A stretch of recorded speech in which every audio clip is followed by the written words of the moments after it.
Ito yung sunod. Dito po sa sunod nating topic at pag-uusapan mga kababayan, mangangatog po si Mike Defensor, no? At si Marcoleta po dito. Dahil po mga kababayan, no, sa special or surprise witness, no, ni Pampilo Lacson or ni Senator Ping Lacson na bilang isang Blue Ribbon Committee chairperson, mga kababayan, si Senator Ping Lacson meron pong sinabi na magbabalik po siya.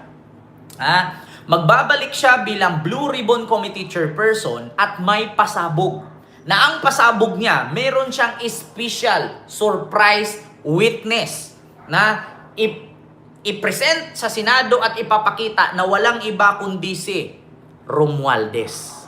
Ito na, mga kababayan. Nako, magugulat po kayo dito, mga kababayan. Si Romualdez po pala talaga. Confirm, mga kababayan. Confirm na si Romualdez ang witness. Imbitado si dating House Speaker Martin Romualdez sa susunod na pagdinig ng Senate Blue Ribbon Committee.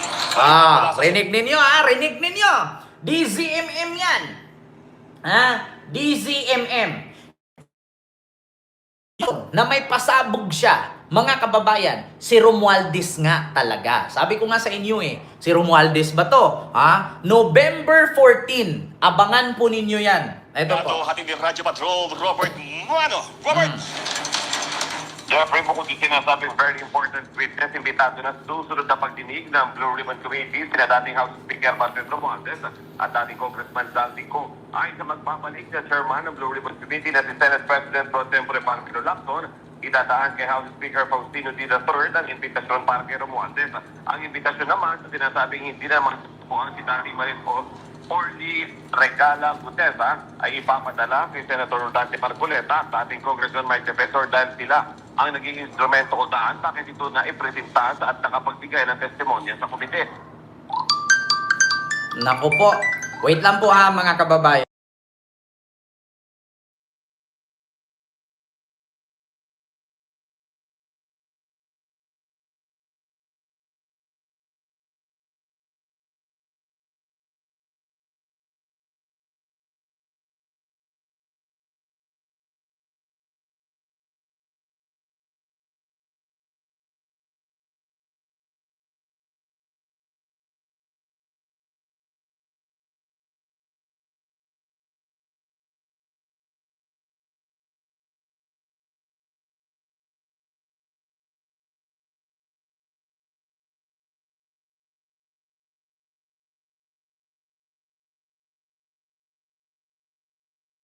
Yan mga kababayan, dito tayo sa medyo malakas na speaker. May tumawag sa akin, mahina daw.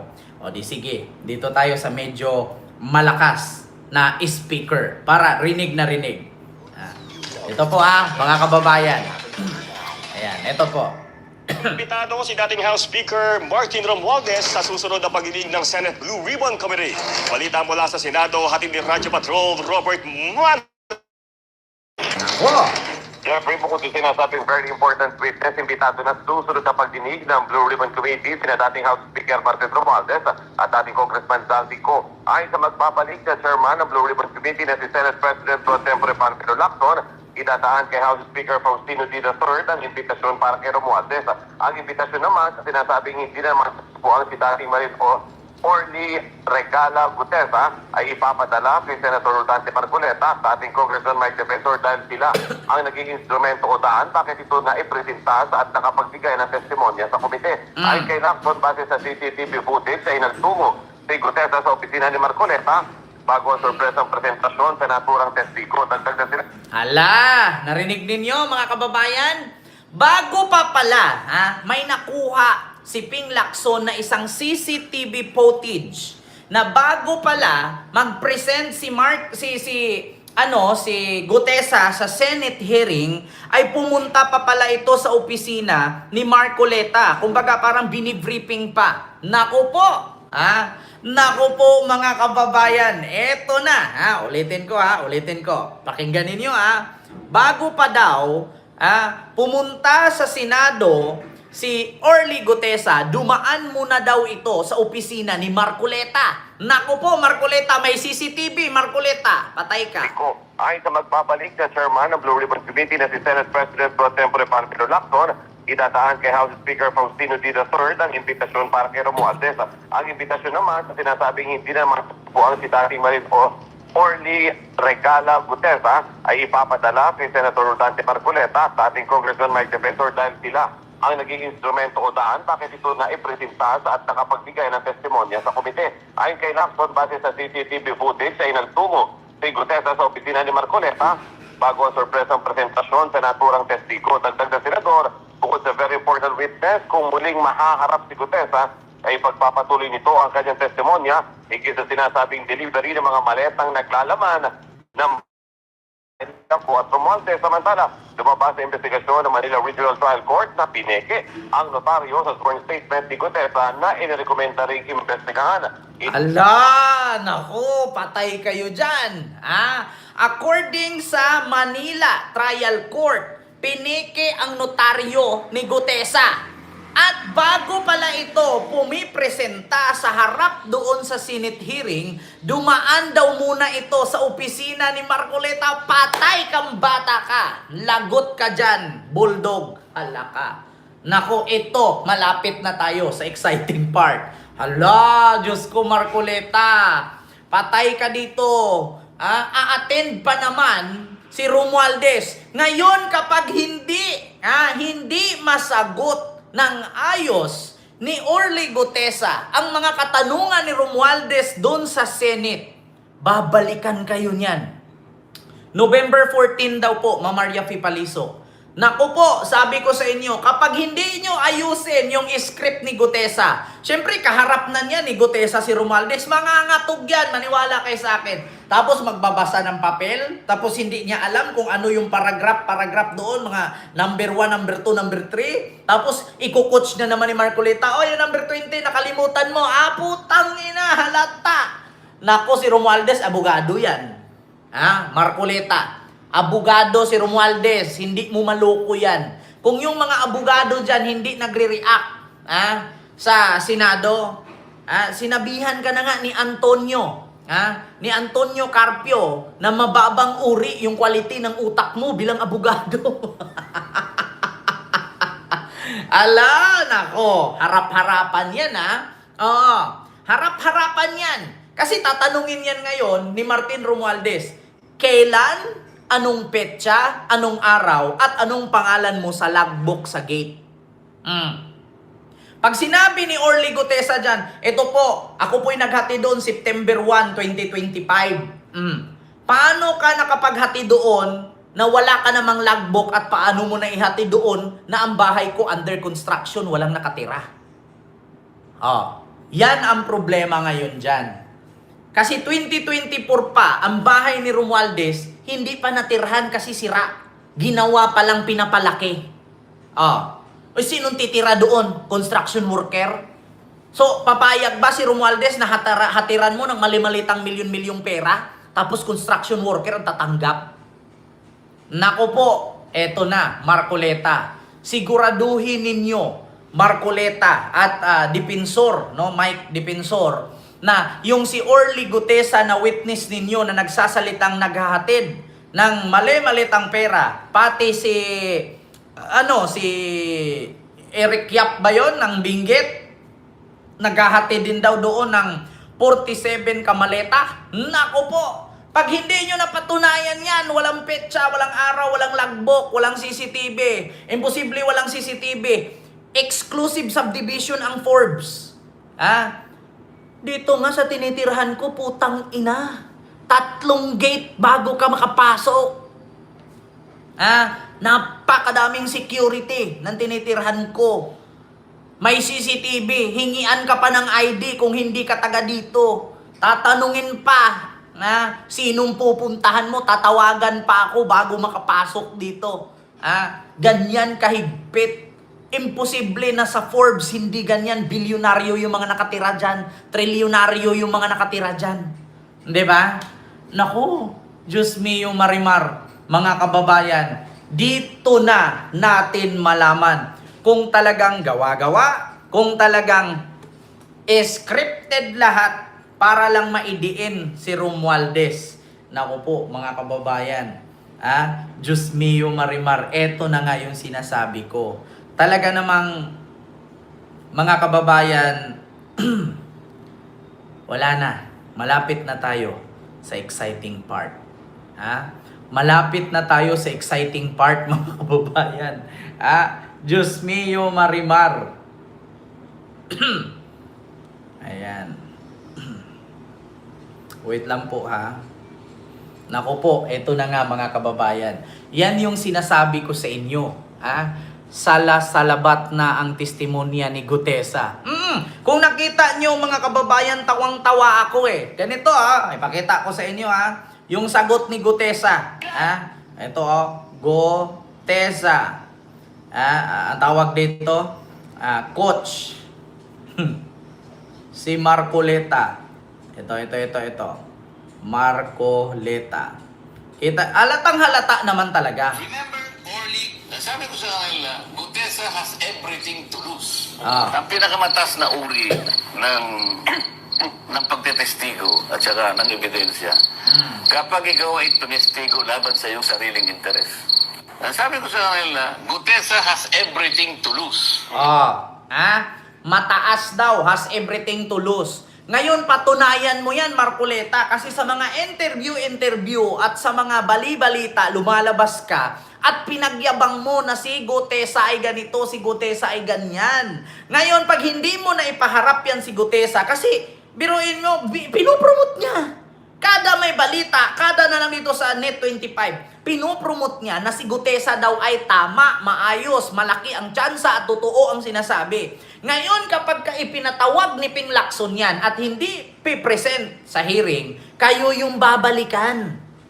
'Di ba? Ni Romualdez. nalaman ko ngayon na meron daw nagpapunta na roon, kinuha CCTV, kung talagang ako'y pumunta roon o ganyan-ganyan. Hangarin nila, mapagtakpan kung sino man ang may utak dyan. Kaya ako sinasabi na kung sino man yung tao na gustong tumulong sa Estado para papanagutin ang mga mastermind, sila... Ayan na, hugas kamay na. Hugas kamay na. Hugas kamay na. Pagtatakpan daw. Bakit? Paano mo pagtatakpan? Hindi naman nagsisinungaling ang CCTV. May sabi daw ni Ping Lacson, may CCTV daw na nakita si Gutesa pumunta sa opisina niya. Pagtatakpan ba yun? Hindi pagtatakip yun. Ibig sabihin nun, Marcoleta, may kinalaman ka. Ngayon, pag hindi sumipot si Gutesa, ikaw ang managot dyan kasi ikaw ang nagbitbit sa kanya.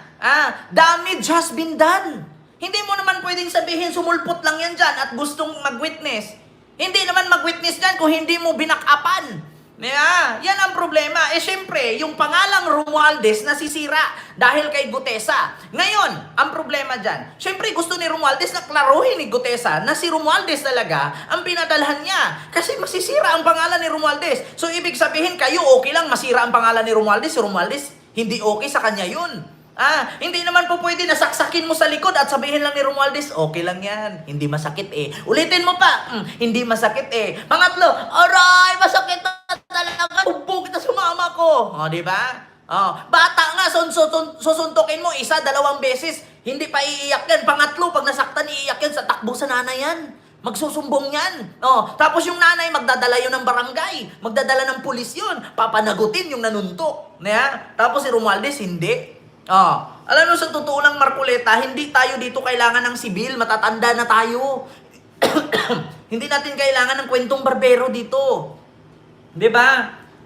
Sirang-sira yung pangalan ni Romualdez at tinawag na mastermind ng mga DDS. Tapos ngayon, nung harapin ni Romualdez si Gutesa, sasabihin mo ngayon, wala kang kinalaman dyan, siya lang ang kusang pumunta, gusto lang niya mag-witness. Hindi naman yan mapunta dyan kung hindi mo ipinasok eh. Sabi nga ni Ping Lacson, wala ka daw abiso, binitbit mo na lang yan daw diretso dyan eh. Ayan na. Kinuusig. Isip-isipin mo na sabihin ko na kinausap ko yung tao na yon dahil nagpasesya na kausapin ako eh. Ayoko nga dahil may session kami, sabi ko nga. So sa madaling panahon, pinuntahan ko kung talagang meron nga siyang hawak. Aba, nalaman ko ngayon na meron daw nagpapunta na roon, kinuha CCTV, kung talagang ako'y pumunta roon o ganyan-ganyan. So, sabi, Yan ang problema dyan. Yan ang problema. Pwede ba, Ken, please, pakisabi anong date itong vlog you? Anong date? Ngayon nga to. Ma'am or sir po ba? Ngayon to. Live ko to. Yan ang problema, Marcoleta. Yan ang problema. Kasi bakit? Nagpapahalata ka eh. 'Di ba?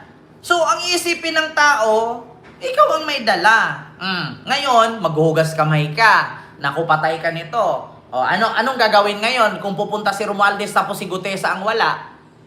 Tapos ano pang sabi ni Gutesa? Hindi niya kailangan ng witness protection kasi kaya naman niya, may baril naman siya. Tapos ngayon, idadahilan nyo, hindi siya sisipot kasi nanganganib ang buhay niya. Putang ina eh. Diba? Nakakaputang ina eh. Ang sarap ibato yung cellphone sa pader eh. Kung hindi lang 96,000 yan eh, hindi ko, ibabato ko yan. Diba? Kung hindi lang 96,000 tong cellphone na to, ibabato ko to eh. Diba? Una in-interview, gusto mo ba witness protection? Ayaw ko sir, kaya ko sir, may baril ako sir. Diba? Kaya ko sir, dipinsahan sir, may mga katrupa ako sir. Kaya nila ako ipagtanggol sir, yung Mr. Chair. Tapos nung pinapunta ni Boyeng doon sa ombudsman para mag-file ng kaso, putang ina wala. Bakit? Kasi nanganganib ang buhay niya. Hindi niya kayang ipagtanggol ang pamilya niya. Putang ina mo. Tapos ngayon, kailangan ng witness protection program. Kita ninyo? Kita ninyo yan? Kasi nung affidavit siya nga, Binasa niya yung affidavit niya. Tapos nung tinanong siya about witness protection na hindi niya raw kailangan. Sabi ko, ba't ganun? Sa affidavit mo, gusto mo ng witness protection. Nung tinanong ka, ayaw mo. Eh, baka hindi niya naintindihan yung binasa niya. Baka hindi siya sumulat nun. Baka hindi niya talaga alam. Diba? Anong sabi ni Boying? Nag-affidavit ka, tapos tinanong ka ng witness protection program, ayaw mo. Tapos nung tinignan daw ni Boying yung affidavit na binasa, parang hindi daw alam ni Gutesa yung binasa niya. Baka hindi daw si Gutesa ang may gawa nun. Di ba si Boying pa ba? Tumanda na yan sa pagiging abogado, hindi niya alam. Kita ninyo reaction ni Boying, Marcoleta? Kasi nung nag-affidavit siya nga, binasa niya yung affidavit niya. Tapos nung tinanong siya about witness protection na hindi niya raw kailangan. Sabi ko, ba't ganun? Sa affidavit mo, gusto mo ng witness protection. Nung tinanong ka, ayaw mo. Eh, baka hindi niya naintindihan yung binasa niya. Baka hindi siya sumulat nun. Baka hindi niya talaga alam yung nilalaman nun. Diba? Nung tinanong ka ni Bato, si Gutesa, nung tinanong ni Bato at ni Marcoleta, gusto mo ba ng witness protection program? Ayaw. Pero dun sa affidavit na binasa ni Gutesa, gusto daw niya ng witness protection program. Kaya sabi ni Boying Rimulya, ano yun? Bakit parang hindi niya naintindihan yung binabasa niya? Baka hindi nga siya yun. Baka iba ang gumawa nun. Kita mo yan? Si Bato kasi, ito din kasi si Bato eh. Alam mo si Bato, palpak to eh. Hindi sumusunod sa usapan eh. Hindi sumusunod sa rule si Bato. Ang layo-layo pa ng tanong eh, humihirit na. Tapos yung tanong ni Bato, kailangan mo ba ng witness protection program? Hindi po, Mr. Chair, kaya ko yan. Marami naman ako mga kabaro, mga gons. Kaya naman ako ipagtanggol yan. Yan ang Marines! Uwas! Gumaganon pa si Bato. Yan ang Marines! Uwas! Gumaganon pa. Uwah! Gumaganon. Putang ina. Tapos yung panghuli sa binasa ni Gutesa, kailangan ko po ng witness protection program po. Tang inang yan. Kaya hindi mo maintindihan sa affidavit may witness protection program. Pero nung tinanong ura-urada sa harapan, hindi po, may baril ako. Lisensyado ba yan? Okay ba yan? Pwede bang gamitin yan? Yes po sir. Active po to sir. Kita nyo yan? Kaya mismo si Boying, nagtataka. Si Boying na mismo yan. Gagawin nyo pang tanga.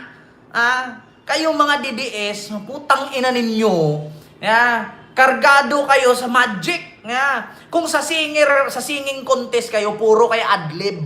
Wala na kayo sa tono, may lyrics pa rin kayo. Alam niyo yung kumakanta ka ng, huwag kang matakot at mabahala. Na na na na na na na na na na na na na na na na. Diba? Wala na, tapos na yung lyrics, may na na na na na na pang dugtong. Diba? Ganyan ang mga DDS. Pag sa singing contest, puro adlib. Huwag kang matakot at mabahala. Na na na na na na na na na na na na na na. Dinudugtungan tapos na yung lyrics. 'Di ba? Yan ang mahirap sa inyo mga DDS kasi nga bakit? Mga bobo kayong putang ina nyo. 'Di ba? Kita nyo, alam nyo na. Mga DDS, kung anong ibig sabihin ninyo. Puro kay adlib, walang tugtog, may lyrics, para kayong si Sarah. Gumagawa ng kanta, Diyos ko, walang tugtog pero may lyrics. Ito, pakinggan ninyo ha. Diyos mio Marimar. Ito yung pakinggan ninyo, parang ganito, Kami ay apoy na hindi mapatay. Hakbang ng matapang, sabay-sabay sigaw ng bayan. Lumaban na. Diba? Saan mo galing yung kantang yan? May lyrics ka pero wala kang tugtog. Diba? Ganyan ang mga DDS. Ang hilig gumawa ng adlib. Wala ng tono, wala ng lyrics, adlib lang ng adlib. Kita nyo yan? Magbi-blending pa. Adlib na nga lang, biniblending pa. Tapos pag hindi na kaya, nagwi-whistle pa. Diba? Ganyan. Wait lang po ha mga kababayan. Wait lang.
Ayun na nga, pasensya na po kayo ha kasi importante kasi yung tumawag sa akin, taga-taas kasi yun. Oo, basta marami kasi akong project. Mga sakim, durugin na. Kami ay apoy na hindi mapatay. Hakbang ng matapang, Sabay-sabay mukha kang si Dura. Halagala pa